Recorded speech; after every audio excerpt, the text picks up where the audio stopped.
Boys and girls, Boys and girls. today's lesson, we're gonna show you how to make pork sisig.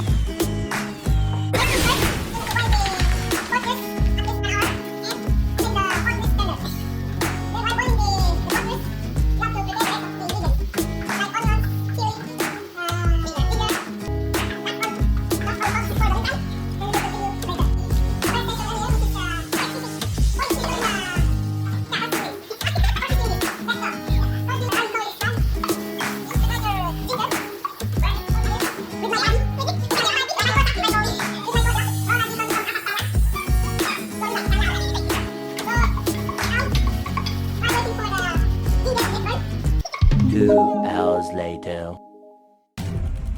We're going to show you the finished product. There you go. Tikman mo na. Taste it. Let's try it.